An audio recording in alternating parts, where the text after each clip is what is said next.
అలాగే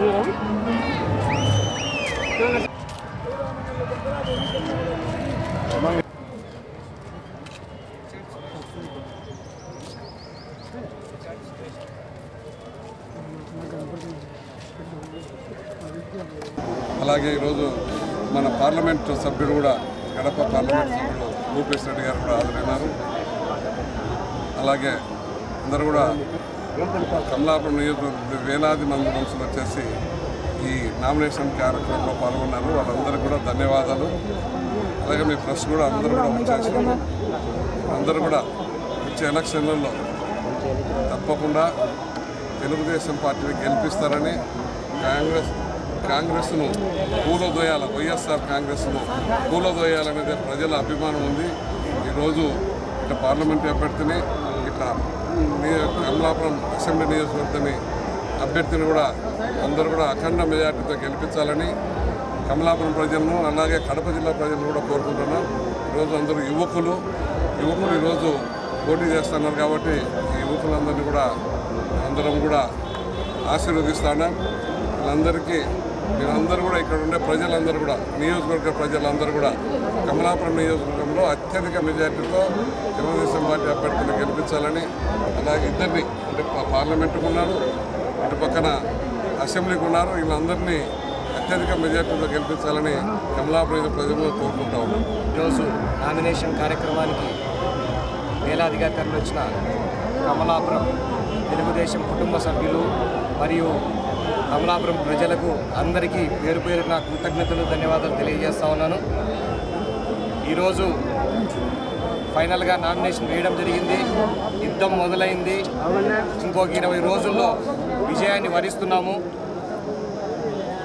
ఈ విజయానికి మీ అందరి సహకారం కావాలి. ప్రతి ఒక్కరూ ఒక సైనికుడై, ప్రతి ఒక్క కార్యకర్త ఒక సైనికుడై పనిచేయాలని మీ ద్వారా కోరుకుంటా ఉన్నాము. ప్రజలందరికీ ఒక అవగాహనకు వచ్చారు. ఇప్పుడు జగన్ ప్రభుత్వాన్ని కూలదోయాలని చెప్పేసి ప్రతి ఒక్కరూ నిర్ణయించుకున్నారు. 20 రోజుల సమయాన్ని, 20 రోజులు కూడా లేదు, 18 రోజుల సమయాన్ని కోసం వేచి చూస్తున్నారు. ఈ 18 రోజులు ప్రతి ఒక్కరు కూడా తెలుగుదేశం పార్టీ గెలుపు కోసం కృషి చేయాలని చెప్పి ఇక్కడున్న కార్యకర్తలందరికీ కూడా మరొకసారి తెలియజేసుకుంటున్నాం. మాకు సహకరిస్తున్న మీడియా మిత్రులందరికీ, అట్లాగే మిగతా వ్యవస్థలన్నిటికీ ఒకసారి కృతజ్ఞతలు తెలియజేస్తున్నాను. భూపేష్ గారిని అత్యధిక మెజారిటీతో మీరు చూస్తున్నారు. ఎటువంటి పరిస్థితుల్లో భూపేష్ గారు నిలబడ్డారు, ఏమేమి జరుగుతున్నాయో అటు పక్క ఆ పక్క పార్టీలో ఏమేమి జరుగుతున్నాయో ప్రపంచం కోర్టు పోయి నోటీసులు ఇచ్చుకున్న పరిస్థితి వచ్చింది. కాబట్టి ఆయన్ని కూడా ప్రతి ఒక్కరు కూడా మన కడప పార్లమెంట్ సెగ్మెంట్లో గెలిపించుకోవాల్సిన అవసరం ఉంది. ఎందుకనంటే మెగా డిఎస్సి అని చెప్పి యువతను మొత్తం మోసం చేశారు. ఒక పథకం ఇస్తున్నా అని చెప్పి మిగతావన్నీ తీసేసి 100 రూపాయలు దోచుకుంటుంటే దాంట్లో 15 రూపాయలు ఇస్తున్నాడు. మిగిలిన 80 రూపాయలకి ఏమైనా డెవలప్మెంట్ జరిగిందా అంటే 80 రూపాయలకు ఒక డెవలప్మెంట్ కూడా జరగకుండా అది ఎక్కడికి పోతుందా తెలియకుండా పరిస్థితి. ఏమన్నా ఎవడన్నా ప్రశ్నిస్తే కేసులు పెట్టే పరిస్థితి. అరాచక పాలన. ఈ అరాచక పాలన అంతమొందించాలంటే ప్రతి ఒక్కరూ తెలుగుదేశంకి సైకిల్ గుర్తుకు ఓటేసి తెలుగుదేశం పార్టీని గెలిపించాలని చెప్పి అందరికీ కోరుకుంటా ఉన్నాను. ఈరోజు కడప జిల్లా కమలాపురం నియోజకవర్గం తెలుగుదేశం పార్టీ అభ్యర్థిగా కొత్త కృష్ణ చైతన్య రెడ్డి గారు నామినేషన్ వేయడం జరిగింది.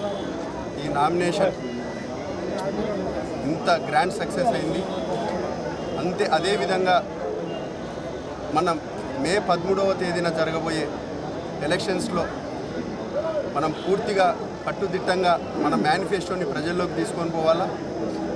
అదేవిధంగా కడప జిల్లా సీఎం సొంత జిల్లా జగన్మోహన్ రెడ్డి గారిదని చెప్తా ఉన్నారు. కానీ ఈరోజు చూస్తుంటే కమలాపురం నియోజకవర్గంలో ఈ కార్యక్రమానికి ఇంత భారీ ఎత్తున వచ్చిన కమలాపురం నియోజకవర్గ ప్రజలకు, తెలుగుదేశం పార్టీ నాయకులకు, కార్యకర్తలకు నిజంగా అభినందనలు తెలపాలా. చాలా స్పందన ఉంది. ఎందుకంటే ఈ స్పందన చూస్తుంటే సీఎం సొంత జిల్లా అని చెప్పి ఆ రోజు గంపగుత్తగా ఓట్లు వేయించుకున్నారు. నిరుద్యోగ యువత, రైతులు, పేద మధ్యతరగతి కుటుంబాలు అన్నీ జగన్మోహన్ రెడ్డి గారు ముఖ్యమంత్రి అయితే మా జీవితాలు బాగుపడతాయని వేసినారు. కానీ కడప జిల్లాలోనే ఇంత వ్యతిరేకత, ఇంత ప్రజానికం తెలుగుదేశం పార్టీకి మనకు ఇంత ప్రోత్సాహం ఇచ్చి ఇంత ముందుకు నడుపుతున్నారంటే ఇంకా మిగతా జిల్లాలలో చూస్తే పూర్తిగా వైసీపీ కానీ జగన్మోహన్ రెడ్డి గారి ప్రభావం పూర్తిగా తగ్గిపోయిందని కూడా ఈ సందర్భంగా తెలియజేస్తున్నాను. ఈరోజు ఈ ప్రభుత్వం అన్ని విషయాలలో ఫెయిల్యూర్ అయిపోయింది. నిరుద్యోగ యువతకు ఉద్యోగాలు కల్పించడంలో ఫెయిల్యూర్ అయిపోయింది. ఉన్న ఉద్యోగస్తులకు టయానికి జీతాలు ఇవ్వలేని పరిస్థితి ఈ ప్రభుత్వాన్ని. రైతుల పరిస్థితి అయితే డ్రిప్ స్ప్రింక్లర్ ఇరిగేషన్ పూర్తిగా నిర్వీర్యమైపోయింది.